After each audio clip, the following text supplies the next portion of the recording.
Hi, my name is Jennifer Wittick. I'm a physical therapist. A physical therapist works with patients in helping them to regain mobility and independence after an injury or an illness. Much of my time as a therapist is spent working with patients on transfers. By a transfer, I mean just moving from one surface to another. This could be from a bed to a wheelchair, from a wheelchair to a commode, from a wheelchair to a toilet. But transfers are very important, and as a caregiver, you also will spend much time helping patients to do transfers. And that's why this particular video is on different types of transfer techniques and different types of transfers that can be used depending on the patient's abilities. Now, it wouldn't be right to do a transfer video without talking about body mechanics. So even though you've probably heard this many times, it's very important to have good body mechanics when you're transferring or lifting patients.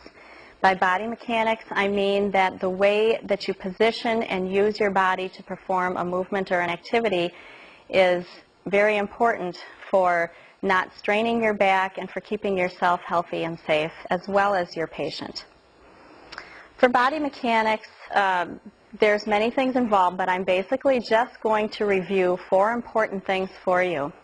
Now I'd like to just demonstrate for you a few of those body mechanics that are very important when you're transferring a patient.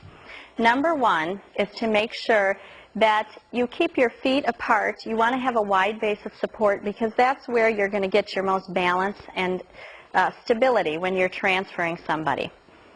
Secondly, you want to make sure that when you lift an object that you bend your knees and keep your back straight.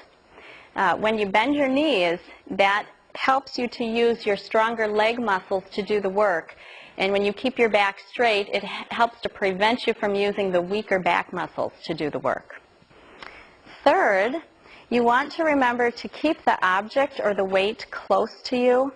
If it's out here, you can see how you're having to strain and flex and bend your back, and that puts strain on it. If you keep the object close, you're keeping it right in with your center of gravity and making the job easier. And finally, and very importantly, remember that when you transfer a patient, you always want to keep your feet pointed in the direction of the weight. So if I start out with a transfer this way, I don't ever want to do a twisting motion where the weight ends up over here and my feet are pointed that way. Many injuries happen when it's a twisting type injury, and I know that sometimes it seems quicker and faster to just transfer a patient like that and think you're going to do one quick movement, but it's really not worth it because back injuries, remember, can last a lifetime, can put an end to this type of a career. So take really good care of your back and just make sure that you're always thinking about what position you're in and the type of position that you're placing your equipment in. You don't want to be in awkward positions. You want to allow for as much space around you as possible when you're doing a transfer.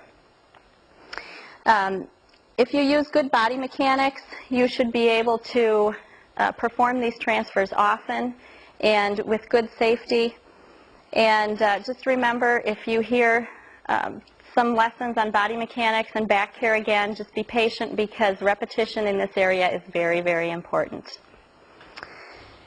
Next, I'd like to just quickly mention a few safety considerations during transfers. You need to always be aware of what your patient's abilities are before you transfer them or their disabilities. You also need to have any equipment, supplies, or any assistance that you need ready for the transfer before you get there and actually start transferring the patient.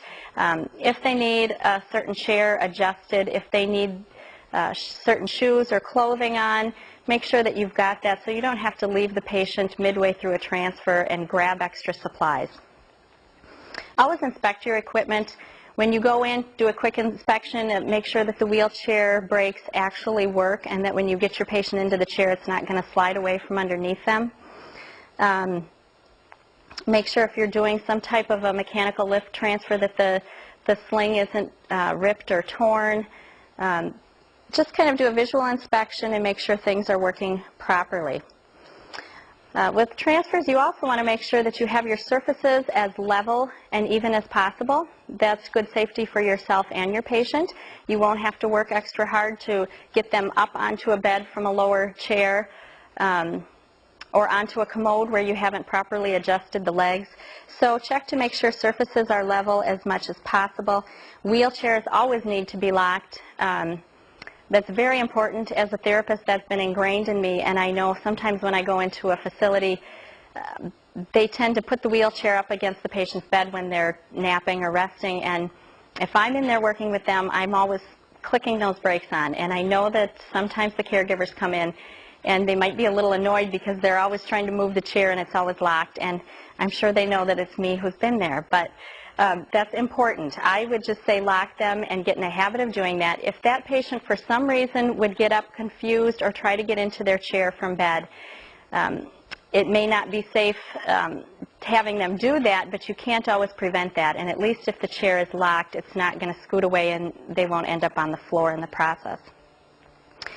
Also be aware that if you're transferring a patient into another chair that's not a wheelchair and that doesn't have brakes, if at all possible, push that chair up against a wall or a secure surface so that when they transfer into that chair, a lot of times they will lean back against it, put their weight against it, or many times they kind of plop into the chair. And if it's not firmly or securely against a surface, the chair can slide away also. Leg rests and arm rests, it's important to be aware of those. Arm rests don't always need to be removed, but in certain transfers they will need to be. Leg rests, almost 100% of the time, will need to be removed. It's usually a good idea. There's no reason to have a leg rest on when you're trying to move a patient. They just get in the way and cause some safety concerns. Make sure that the patient has the proper clothing they need, that they have shoes on and not slippers, that their shoes are not high heels or slippery flats. Just make sure they've got something there that has some kind of a non-skid sole that won't slide out from them when you're transferring them. And as far as clothes, that they have clothes that are not dragging when you get them up. Be aware that a lot of these patients have been ill for a while. Sometimes you will find that your patient, the only pants that this gentleman has are 4 sizes too big because he's been ill and he's lost a lot of weight.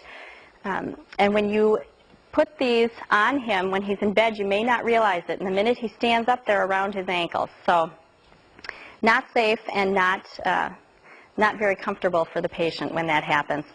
You'll have to just make adjustments for that. Maybe put a belt around them a little tighter. Make sure that they're secure. And I'd like to also mention that holds true for the Depends garments or the Depends diapers that patients wear.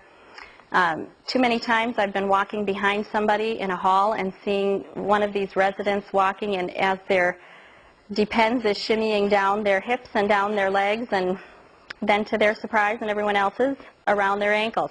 They're usually very embarrassed, and it's something that can be prevented. When they were transferred into their chair, it only takes a second to make sure that those are on securely. If the tapes are loose, put a new pair on that's going to have tapes that will adhere and stay on the patient. And finally, for considerations, remember to always explain to your patient what you're doing with them. Make sure that you're telling them why you're there, who you are. Reminders are fine. These people don't mind that you tell them repeatedly what you're doing or remind them who you are. Many times they've forgotten from time to time anyway. So the reminder is very helpful and it's reassuring to them.